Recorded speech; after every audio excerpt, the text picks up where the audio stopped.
إن في خلق السماوات والأرض واختلاف الليل والنهار لآيات لأولي الألباب.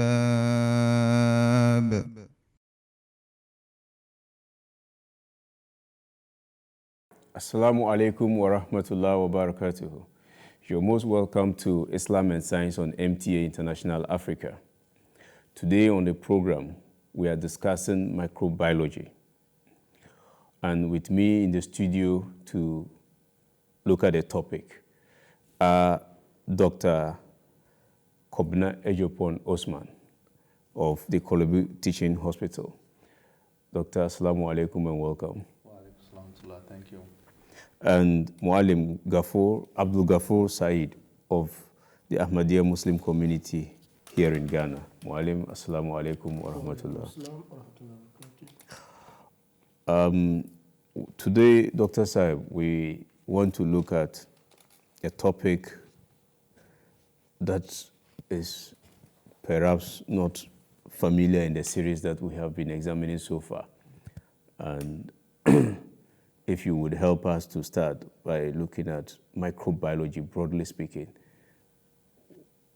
what is it? Okay, thank you very much.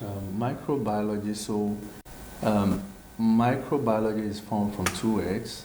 Micro, in science, anytime you hear micro, it's talking about something very, very minute, something small. And biology, we know, is living things. So microbiology is actually the study of very minute living things. That's what microbiology is. How minute is minute in this sense? So minute means you cannot see with your naked eyes. Okay. Anything that you can see with if they are very small, but you can see with your eyes or you can see with a lens, they are macro, they are big. But if you use a lens and you cannot see them, but you need special devices like a microscope to see them, then it's called, then they are like minute, they are micro. So the study of such organisms that you can see with a microscope is what we call, those are the study of that field is the microbiology. We see plants, we see animals, some very huge like the elephant. We see big trees like the baobab tree. We also see very small, minute insects. Sometimes it's even on your skin, but you might not notice. It's so tiny, only for you to watch carefully and see a small movement. But you're still saying that beyond this, there are some that are still alive. They have life in them, yet we cannot see, certainly, not at all. Certainly, there are some that we cannot see with our naked eyes, even with a lens. Yes. A lens which magnifies things, we cannot see them. Wow. We have to use a microscope to be able to see them. That's how minute they can be. Muallim, do we have any such creations, according to your knowledge in Islam, that there are some organisms that without a microscope that you cannot see? Of course. Yes, it's exactly what the Quran says. And that's what Allah says about things that we can see and things that we cannot see. But they might give them names by giving macro and micro. But Allah has specifically spoken about these things. And even in the annals of Islam, we know these things as jinn. Jinn? Yes. Okay. Yes. It's not any scary thing. Not the one that enter human being and takes possession of your character. Not the African jinn I'm talking about. I'm talking about the jinn that is beautifully described by Allah subhanahu wa ta'ala in the Quran and also in the hadith of the Holy Prophet sallallahu alaihi wasallam. If you read Surah chapter 69 of the Holy Quran, that's verses 39 to 40 of that chapter. Allah says that, "But nay, I swear by all that you see and by all that you see not, You see? He says, فَلَا أُقْسِمُ بِمَا تُبْصِرُونَ Okay. وَمَا لَا تُبْصِرُونَ. I swear by that which you see not, and that which what you see. So those that we are not able to see are what scientists are calling micro, that you need a microscope to see. What the Prophet also told us that they are jinn. And not only the Prophet, it is also in the Quran. And jinn cannot just be seen by heart like that. But as I said in the beginning, not the, in quotes, the African jinn that slaps you to make you a madman, not that one I'm talking about. I'm talking about what makes meaning to man. Okay. Yes. But by this your definition, sorry, not definition, but by the statement from the Holy Quran, which is not yours anyway, swearing by these, you know, seen and unseen, and so you are referring to the unseen, to swear by them presuppose that it's not mystical, that it's something that can have effect. Of course. If you're swearing by something, it means that that thing can have effect. Of course. Is that not so? It's so, exactly. Dr. Saib, does these your microorganisms exert any such effect or any thing that will manifest their presence to us? Yes. Even if we don't see?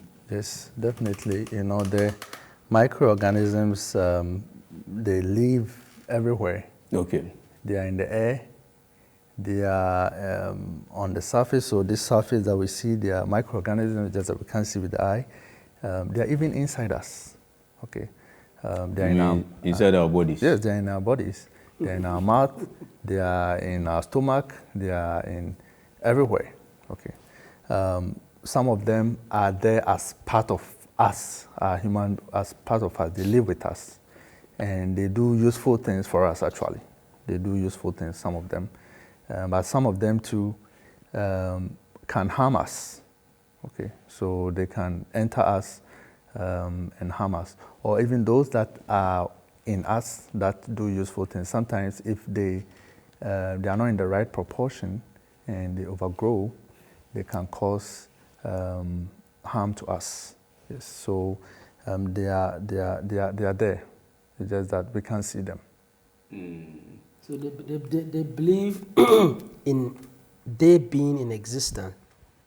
It is part of we as Muslims. It is part of our core belief. Yeah. That Allah tells us, "Allazina yu'minuna bil ghaib," that we should believe in the unseen. Okay. The existence of the unseen. That is chapter 2, verse 4 of the Holy Quran. Okay. That allazina yu'minuna bil ghaib, that you, those who say you are Muslims, you have to believe in the unseen. So the unseen has its benefits and defects. When it is not properly kept into use, it tends to turn against us. But when it's properly put into use, then it becomes beneficial to mankind. For example, the wind, we don't see it. The air, we feel it. Yes. But we believe in its existence because of the work it does around us. But nobody from any continent can deny the existence of it because you know what it does for mankind. When it is properly used, man enjoys. But when it is not properly used, man suffers. So is these microorganisms that you are talking about that Allah says they exist. Okay. They are not something you should be scared of. They are things that you should believe and try to cope by living with them. Okay. Because they are for a benefit. That I created them for your benefit, not for your destruction. Okay. Yes. But, I mean, in the Holy Quran, we often come across Alimul Ghaibi wa Shahada. Does it have any relation to this? Like, Allah saying He is the Alimul Ghaibi wa Shahada. Of course. Because if Allah is the only one who has the knowledge of the unseen, that shows that we need Him to grow. Be it physically or spiritually or morally, the role of Allah must be in man. That discipline in you to attain His nearness is what we should all be seeking. And that is where we can only drive the better knowledge of understanding of other creatures that we see and those we don't see. Okay. Dr. Saab, you mentioned of their effects. If we could look briefly at maybe just one good effect, because if you say they live in us, definitely they must be good. Otherwise, they would have finished us by now. Okay. And if there are some bad effects of some that we do know in science.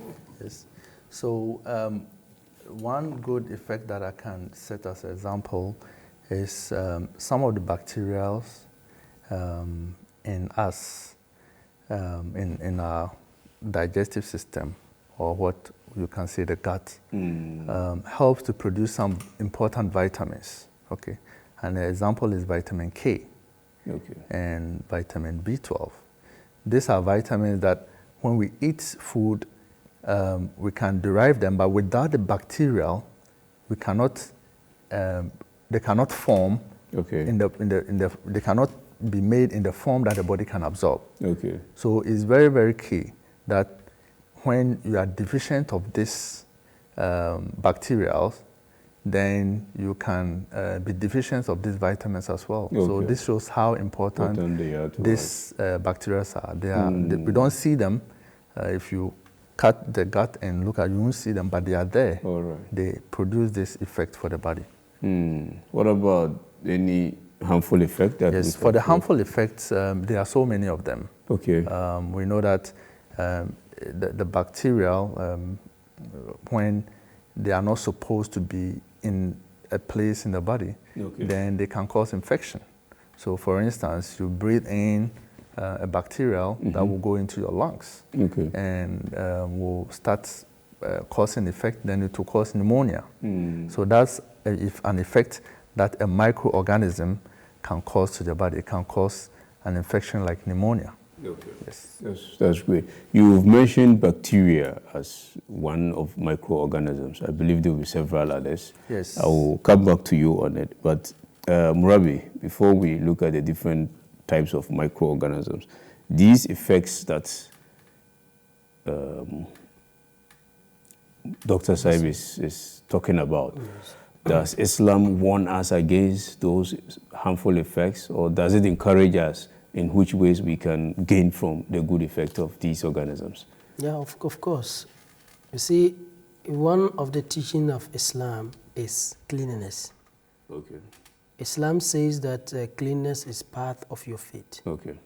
So if you see, with respect to these bacteria he's talking about, Hazrat Muhammad Mustafa Sallallahu Alaihi Wasallam have guided we, the Muslims, by saying that when you go to ease yourselves, do not use the cow dung and stones for cleaning, because they are the food of the jinn. Food of the jinn to us, as people who learn Islam, knows that that is bacteria. And everybody, and he said cow dung and bones. And bones, okay. Because these things all are houses of these bacteria. Okay. Because if you look at them, the only gene that can come out from these things, which we cannot see, because when you pick the bone, it is looking very whitish, because after staying in the sun for that long time, you don't see anything wrong with that. But our Prophet told us that they are the food of the jinn. Okay. And you will bear a testimony to it that science will tell you that these bacteria, they breed there. Okay. So when you use it, you just try it, you have transferred those things directly into your body, and it's going to cause you harm. And that cleanness that you are seeking will be null and void, because you are supposed to be pure and strong to be able to worship your God.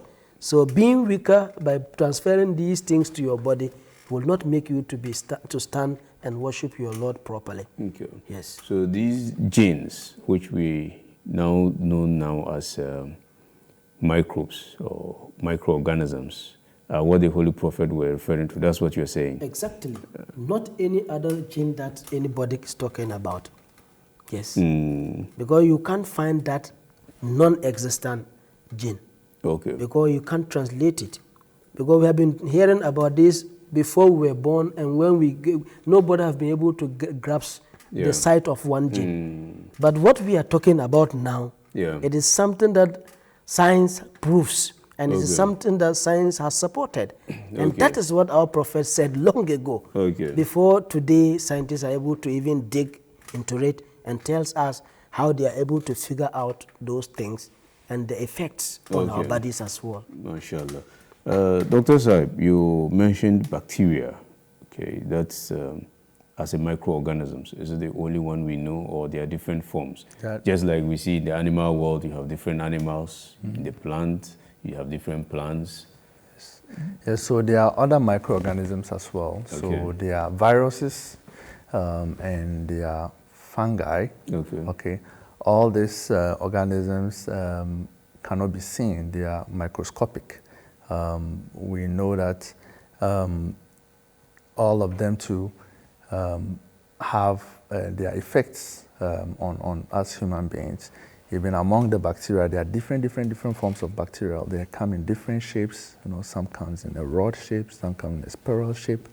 The same way with the viruses. There are so many viruses that are there that have effects on us. Yes. Oh, mashallah. Murabi, you talked about these genes spoken about in the Holy Quran. Does the Holy Quran also give us a hint about their variety? You know, as Allah have created the plants in variety, animals in variety, these genes that we do not see with our naked eyes, are they also in variety like Doctor is talking about? You see, Allah is Alimul Ghaibi wa Shahada. He knows the unseen and the seen, and He bestows from Himself to whomsoever He pleases, as He says in the Holy Quran, Manirtador, whosoever He pleases. He grants the person the understanding of what he wants. That understanding He grants persons from time to time does not make them prophets. Because prophets are divinely called, and they have given a mission, and the mission should be accomplished and must be accomplished, just as all the other prophets have come. But these people that He chose, that He give them the understanding, just as He also saying in the Holy Quran, those people who have the understanding of the Holy Quran are those who fear Him. So you see, from time to time, scientists will come and go, because at that particular time, the knowledge that is needed for the betterment of lives of mankind is what Allah will release to them at that time. So the wording of the Holy Quran, which is 1,500 years ago, still remains intact, but building upon it will continue with mankind, because mankind continues to grow. When then they grow with respect to the limit of the knowledge that Allah gives them, then they transmit or discover something new, and that makes them popular by what the favor Allah has done them with respect to the knowledge He gives them. You see, of late, we are in the era of coronavirus. This one is not peculiar to one planet or one continent, let me say. One continent. Yes. It is the whole world. Yes. It's the whole world. I don't think there was something that has ever engulfed the whole world like this before. If we have scientists may be able to tell, but this is the first thing that my eye is open to. So, and that's what I'm speaking to. Because scientists have been able to discover that it is this virus. Is this virus? Yes. So that is the knowledge that Allah has given. Now they are battling for drugs and injections and vaccines, to show that yes, Allah has given us the remedy. Just as He say, He does not create something without giving you the remedy. He doesn't give a padlock without a key. So scientists are now to get the key again, to open mankind out of this coronavirus and bring us back to normality again. So this knowledge will continue. Just as man grows, things will continue to improve, and Allah will release the bit of knowledge at the need of the time. Yes. Dr. Saib, from the discussions so far, the discoveries of these microorganisms, you know, is from time to time. And when we discover, that is not when it was created. It means that they existed prior to our discovery of it, isn't it? Yes. That means that they should, if they are having life, and we know every living thing goes through a cycle of being born, grow up to maturity, and you die. Is that the case of microorganisms as well? And if that's the case, how do they perpetuate their existence? Like human race have been on the earth for years, thousands of years now. How do these microorganisms also perpetuate their existence? Yes, so they also perpetuate by reproduction. Their form of reproduction is different from the way we produce. Okay. They have a form of reproduction we call asexual reproduction, where they divide into two. So, for instance, the bacterial, some of the bacteria, with their reproduction, they will divide into two, and then continue to multiply. Okay, and of course, along the line, some of them would die, but as there are more and they divide very rapidly, they tend to continue their existence. Something like the virus is to also have a way to, they actually can go into our cells and then start to divide. Some of them can actually hide in our cells. You know, some viruses that can hide in our cells and stay there for years. Then at the appropriate time, they'll start to produce. So those are some of the mechanisms that they take to continue their existence. So yes, they reproduce and continue their existence just like we human beings reproduce. Okay, so we know for sure if there are some inherent properties within them that by their design would cause this kind of splitting, or if I use your word, dividing into two. Are there some, like in human beings, we talked about chromosomes, we talk about genes, and we have pairs of it. Do we have such ideas in science about whether they are this kind of pairing or form of design that definitely... We know in the bacterial, they have DNA. Okay. They have a DNA, and with the DNA, it's a complex process, but they produce things, chemicals that help them to divide into two. So when they divide, the DNA material also divides. Into two. It divides into two, then the new, like both have the same DNA, and that two will also divide. Then it keeps on. Okay. So it's known that, like, if you have a bacterial, within a short period, maybe you have just one bacteria, within a short period of time, they will have thousands of those bacterials, and they just divide by this mechanism. The same with the viruses too. When they enter into the human cell, they produce things that will help them to replicate and become a lot. Yes. Marlon, Islam have indicated how human beings and animals and plants multiply on earth, how we get pairs, and from the pair we create our offerings. Does Islam in any way speaks about how these microorganisms also perpetuate their existence? Yes, Islam is not silent on anything that Allah creates. Well, we believe, and it's our strong belief, that everything that exists in the universe is the holy design of Allah subhanahu wa ta'ala, not much. Okay. Just as he says about the creation of human being, he is not silent on the creation of others that we do not see.